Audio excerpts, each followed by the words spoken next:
আসসালামু আলাইকুম। সবাইকে স্বাগত জানাচ্ছি বিডিভিউজে। আপনাদের সঙ্গে আছি আমি ইশরফি দিবা। মুস্তফা খামেনি বর্তমানে ইরানের রাজনীতি এবং মধ্যপ্রাচ্যের ভূ রাজনীতির অন্যতম আলোচিত ব্যক্তিত্ব।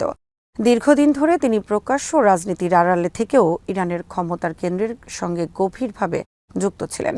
তার জন্ম, বেড়ে ওঠা, শিক্ষা, পারিবারিক পরিবেশ এবং ধীরে ধীরে ক্ষমতার কেন্দ্রের কাছে পৌঁছানোর গল্প ইরানের আধুনিক রাজনৈতিক ইতিহাসের সঙ্গে ওতপ্রোতভাবে জড়িত।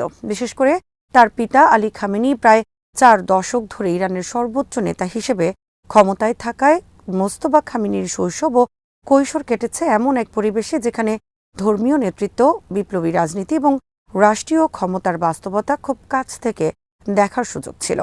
ফলে তার জীবনকে শুধু একজন ব্যক্তির জীবনী হিসেবে দেখলে পুরো বিষয়টি বোঝা যায় না, বরং এটি ইরানের রাজনৈতিক কাঠামোর একটি গুরুত্বপূর্ণ অধ্যায়ের অংশ। আরও বিস্তারিত থাকছে ওয়াহিদ ফারুকীর প্রতিবেদনে।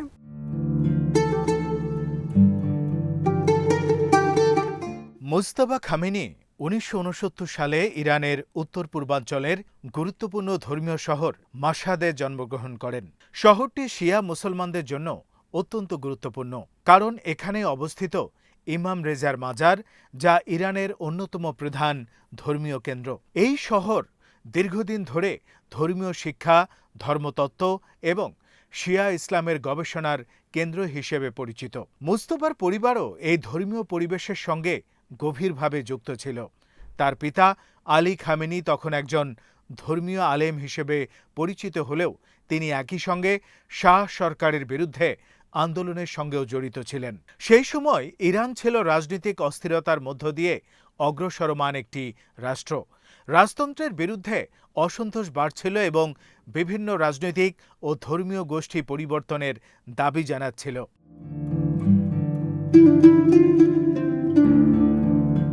মুস্তফার জন্মের 1 দশকের মধ্যেই ইরানের ইতিহাসে ঘটে যায় একটি বিশাল পরিবর্তন। ১৯৭৯ সালে সংগঠিত হয় ইরানের ইসলামী বিপ্লব, যা দেশটির রাজনৈতিক ব্যবস্থাকে সম্পূর্ণভাবে বদলে দেয়। বিপ্লবের নেতৃত্ব দেন শিয়া ধর্মীয় নেতা রুহুল্লাহ খামেনি, যিনি দীর্ঘ নির্বাসন শেষে ইরানে ফিরে এসে রাজতন্ত্রের অবসান ঘটিয়ে ইসলামী প্রজাতন্ত্র প্রতিষ্ঠা করেন। বিপ্লবের পর ইরানের রাজনৈতিক কাঠামোতে ধর্মীয় নেতৃত্বকে কেন্দ্র করে নতুন রাষ্ট্র ব্যবস্থা গড়ে ওঠে।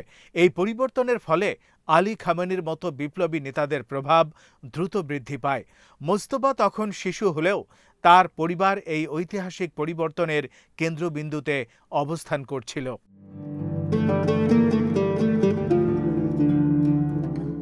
বিপ্লবের পরবর্তী সময় ইরানের জন্য ছিল অত্যন্ত অস্থির। রাজনৈতিক পুনর্গঠন, ক্ষমতার নতুন ভারসাম্য এবং আঞ্চলিক উত্তেজনার মধ্যে দেশটি দ্রুত পরিবর্তনের মধ্য দিয়ে যাচ্ছিল।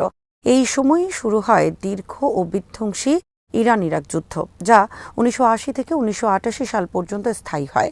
যুদ্ধটি শুধু সামরিক সংঘর্ষই ছিল না, এটি ইরানের সমাজ, অর্থনীতি এবং রাজনৈতিক চিন্তাধারাকে গভীরভাবে প্রভাবিত করে। সেই সময় বহু তরুণ স্বেচ্ছাসেবী হিসেবে যুদ্ধে অংশ নেয় এবং বিপ্লবী আদর্শকে রক্ষা করার আহ্বান জানানো হয়।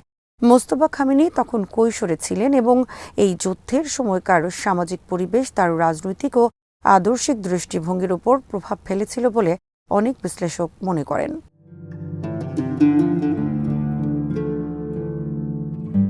মোস্তফা খামেনির শিক্ষাজীবন মূলত ধর্মীয় শিক্ষা কেন্দ্রকে কেন্দ্র করেই গড়ে ওঠে।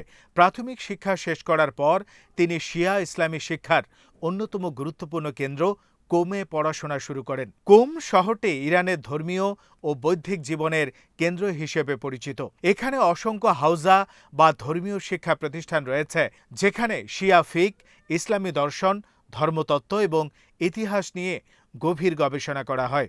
মোস্তফা খামেনি এই পরিবেশে দীর্ঘ সময় ধরে শিক্ষা গ্রহণ করেন। যদিও তিনি খুব বেশি প্রকাশ্য ধর্মীয় গ্রন্থ রচনা করেননি, তবুও ধর্মীয় শিক্ষার ক্ষেত্রে তাকে একজন দক্ষ ছাত্র হিসেবে বিবেচনা করা হতো।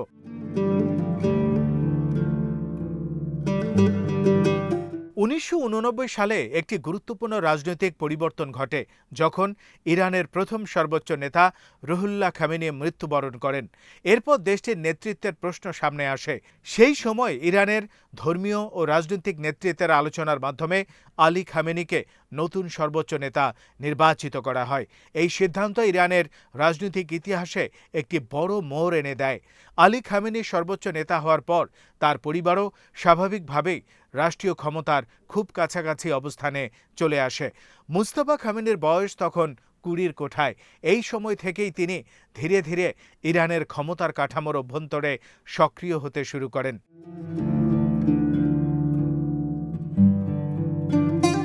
যদিও তিনি কখনো নির্বাচনে অংশ নেননি বা কোনো সরকারি পদে আনুষ্ঠানিকভাবে দায়িত্ব পালন করেননি, তবুও তার নাম ধীরে ধীরে ইরানের ক্ষমতার কেন্দ্রের সঙ্গে যুক্ত হতে থাকে। বিশেষ করে তার পিতার কার্যালয় এবং রাজনৈতিক বৃত্তের ভেতরে তিনি গুরুত্বপূর্ণ যোগাযোগ এবং প্রভাব গড়ে তোলেন বলে বিশ্লেষকরা মনে করেন। এই প্রভাবের অন্যতম গুরুত্বপূর্ণ উৎস ছিল তার সম্পর্ক ইসলামিক রেভলিউশনারি গার্ড কোর আইআরজিসির সঙ্গে। আইআরজিসি ইরানের বিপ্লবের পর গড়ে ওঠা একটি শক্তিশালী সামরিক ও রাজনৈতিক প্রতিষ্ঠান, যা দেশের নিরাপত্তা, আঞ্চলিক কৌশল এবং অর্থনীতির বিভিন্ন ক্ষেত্রে গুরুত্বপূর্ণ ভূমিকা পালন করে। বহু বিশ্লেষক মনে করেন মুজতবা খামেনি আইআরজিসির অনেক গুরুত্বপূর্ণ কমান্ডারের সঙ্গে ঘনিষ্ঠ সম্পর্ক গড়ে তুলেছিলেন।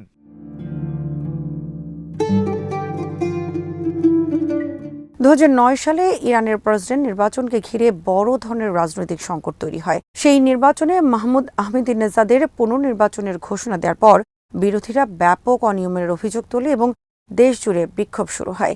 এই ঘটনাটি ইতিহাসে পরিচিত 2009 ইরানিয়ান প্রেসিডেন্সিয়াল ইলেকশন প্রোটেস্ট নামে। বিরোধী গোষ্ঠীর অনেক নেতা দাবি করেন যে মুজতবা খামেনি পর্দার আড়ালে থেকে রাজনৈতিক প্রক্রিয়ায় প্রভাব বিস্তার করেছিলেন। যদিও এই অভিযোগ কখনো আনুষ্ঠানিকভাবে প্রমাণিত হয়নি, তবুও এটি আন্তর্জাতিক মহলে তার নামকে আলোচনায় নিয়ে আসে।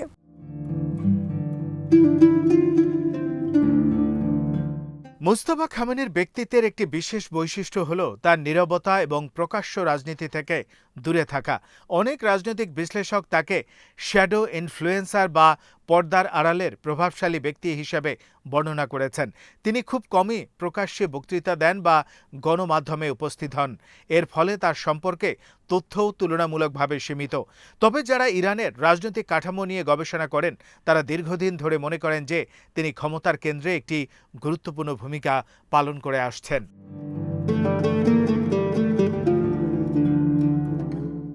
গত 2 দশক ধরে ইরানের রাজনৈতিক বিশ্লেষকদের মধ্যে একটি বড় প্রশ্ন ছিল আলী খামেনির পর কে সর্বোচ্চ নেতা হবেন। এই আলোচনায় বিভিন্ন ধর্মীয় নেতার নামের পাশাপাশি বারবার উঠে আসে মুজতবা খামেনির নামও। কারণ তিনি শুধু সর্বোচ্চ নেতার পুত্রই নন, বরং দীর্ঘদিন ধরে ক্ষমতার কাঠামোর ভেতরে সক্রিয় একজন ব্যক্তি হিসেবে পরিচিত। তার ধর্মীয় শিক্ষা, রাজনৈতিক যোগাযোগ এবং আইআরজিসির সঙ্গে সম্পর্ক তাকে সম্ভাব্য উত্তরসূরি হিসেবে সামনে আনে।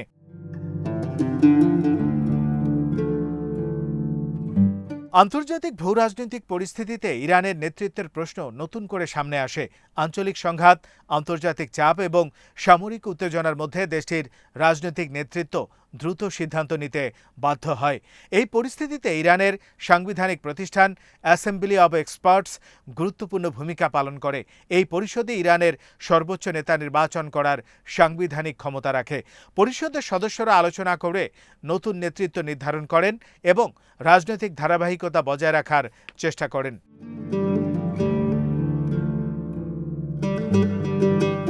মুজতবা খামেনির নেতৃত্বের সম্ভাবনা নিয়ে বিশ্লেষকদের মধ্যে ভিন্ন মত রয়েছে।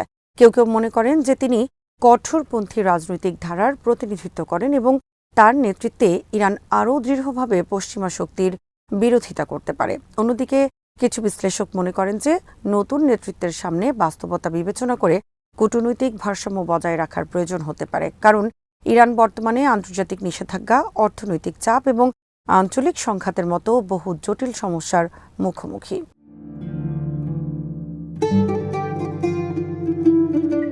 মোস্তফা খামেনির জন্য সবচেয়ে বড় চ্যালেঞ্জগুলোর একটি হল অভ্যন্তরীণ রাজনৈতিক ঐক্য বজায় রাখা। ইরানের রাজনৈতিক ব্যবস্থায় বিভিন্ন গোষ্ঠী রয়েছে, কঠোরপন্থী, মধ্যপন্থী এবং সংস্কারপন্থী। এই গোষ্ঠীগুলোর মধ্যে ভারসাম্য বজায় রাখা সবসময় একটি কঠিন কাজ। একই সঙ্গে তাকে দেশের অর্থনৈতিক পরিস্থিতিও মোকাবেলা করতে হবে, কারণ দীর্ঘদিনের নিষেধাজ্ঞা এবং আন্তর্জাতিক চাপ ইরানের অর্থনীতিকে প্রভাবিত করেছে।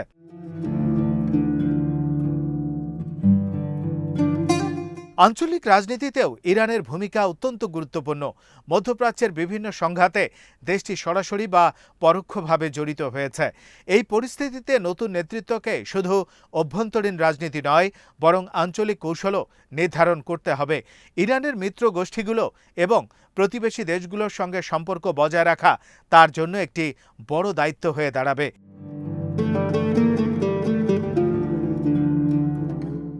সব মিলিয়ে মোস্তফা খামেনির জীবন কাহিনী ইরানের আধুনিক রাজনৈতিক ইতিহাসের সঙ্গে গভীরভাবে জড়িত। ধর্মীয় পরিবারে জন্ম, বিপ্লবের পরিবেশে বেড়ে ওঠা, দীর্ঘ ধর্মীয় শিক্ষা এবং ধীরে ধীরে ক্ষমতার কেন্দ্রের কাছে পৌঁছানো, এই সব কিছু মিলিয়ে তার ব্যক্তিত্ব গড়ে উঠেছে। তিনি দীর্ঘদিন প্রকাশ্য রাজনীতি থেকে দূরে থাকলেও তার প্রভাব এবং সম্ভাব্য ভূমিকা নিয়ে আলোচনা কখনো থেমে থাকেনি। এখন মধ্যপ্রাচ্যের জটিল ভূরাজনৈতিক বাস্তবতার মধ্যে তার নেতৃত্ব কিভাবে ইরানের ভবিষ্যৎ নির্ধারণ করবে, সেটি আন্তর্জাতিক রাজনীতির অন্যতম গুরুত্বপূর্ণ প্রশ্ন হয়ে উঠেছে।